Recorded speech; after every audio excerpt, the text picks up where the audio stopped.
Olá pessoal, sejam bem-vindos à nossa aula de filologia. Como vocês estão? Espero que estejam bem. Quero começar essa aula justificando o período dos vídeos. Eu tenho tentado sintetizar o máximo para que os vídeos não fiquem tão longos e vocês não venham se cansar. Porém, não tem sido fácil, tá? E na intenção de mostrar algo importante, não deixar nenhuma parte importante de fora, o vídeo acaba se prolongando. Mas enfim, peço que vocês aproveitem todo o material que elaborei com tanto cuidado e carinho para vocês, pois são eles que complementarão o conteúdo. Bom, nessa aula eu vou resumir para vocês as 3 etapas do trabalho filológico. São muitas informações. Por isso eu peço que vocês deem uma olhada no material que eu montei.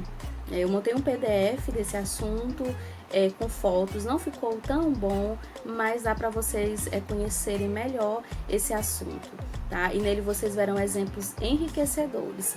Na verdade, esse assunto é um mergulho no trabalho científico de restauração do texto escrito.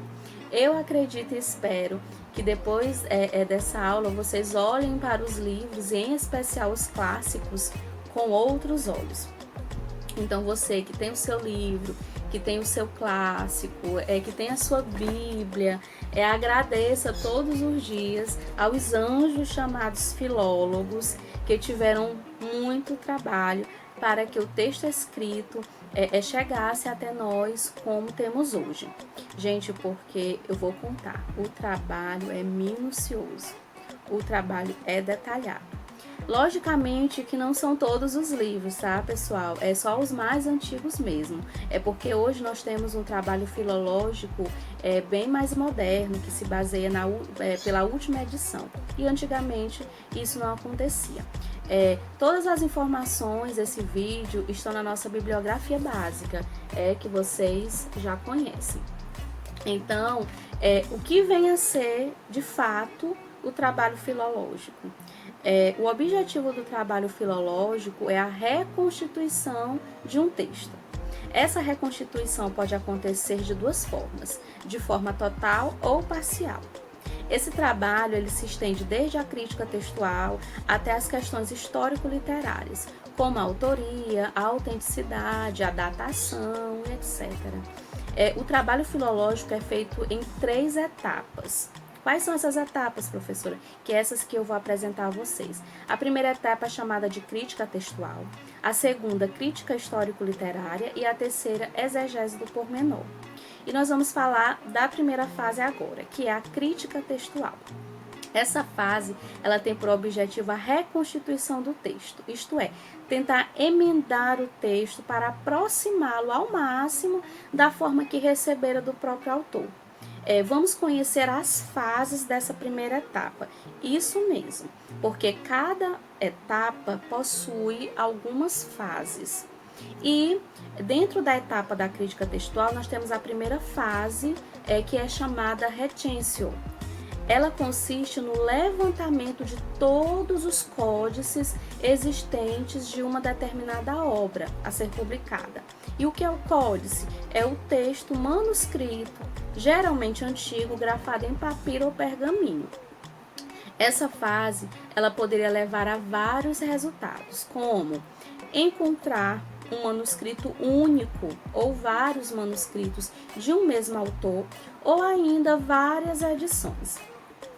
Outra fase dessa etapa crítica textual é o collatio códico. Então, depois de fazer o levantamento dos códices, iniciava-se a comparação entre eles. Depois de muitas análises, se escolhia o manuscrito mais completo. Às vezes, a última edição, geralmente era a última edição. Essa fase, ela apresentava algumas falhas. Por quê? Porque era fácil alterar o texto original. E aí, após a comparação e escolha do manuscrito, vem outra fase, chamada estemática. Essa fase, ela consiste em desvendar a origem, isso mesmo, desvendar. E mais uma vez se analisa o códice. e se estabelece a sua genealogia, observando pontos como a comparação do códice com textos da época, lugares que o texto menciona, isso tudo para fazer relações, para fazer associações e comparações. Continuando, ainda estamos na primeira etapa, que é a crítica textual, que é responsável por toda a reconstituição do texto. E aí tem a última fase dessa primeira etapa, que é chamada de emendatio. Essa é a fase mais importante desse processo. Por quê? Porque essa fase vai fazer todas as correções necessárias no texto, como trechos mal escritos, obscuros, com alterações, erros gramaticais, expressões estranhas que não condizem com o autor, e aí se estudava a história do autor para ter uma ideia do que ele costumava escrever. Então, nessa fase, muita coisa precisava ser levada em consideração. E é importantíssimo saber e perceber isso, porque o valor e a qualidade do texto final, pessoal, dependiam dos acertos do filólogo, ou seja, das escolhas que o filólogo realizava. Então, queridos, essa é a primeira etapa do trabalho filológico, com todas as suas fases. Pessoal, agora vamos para a segunda etapa do trabalho filológico, chamada de crítica histórico-literária. Então, terminado todo aquele trabalho de reconstituição do texto, passa-se ao estudo dos vários aspectos que procuram esclarecer possíveis pontos obscuros nos textos, eliminar lacunas no conhecimento de dados a respeito dele.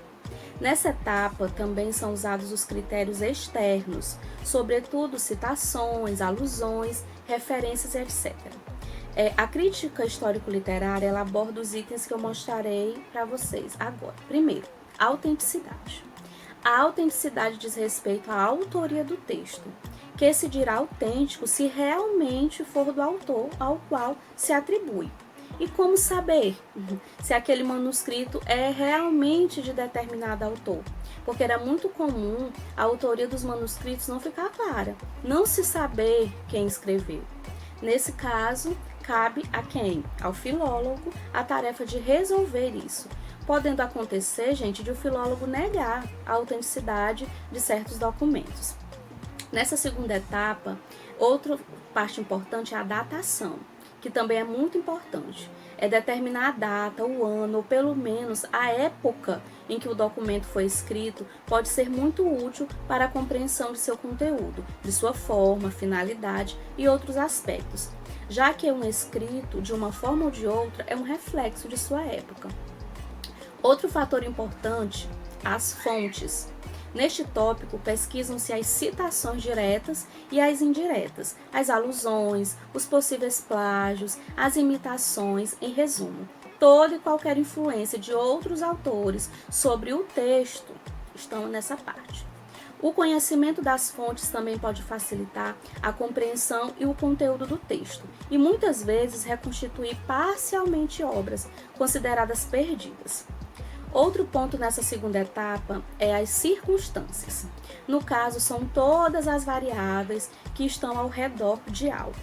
Situa um documento em seu contexto histórico, cultural, social e político. Pode facilitar o quê? A compreensão de sua mensagem. Pode esclarecer tópicos e alusões, além de alinhar autor e obra segundo as diversas correntes filosóficas, literárias, políticas, etc. Outro fator é a sorte. Isso mesmo, o filólogo precisa de sorte, mas em que sentido?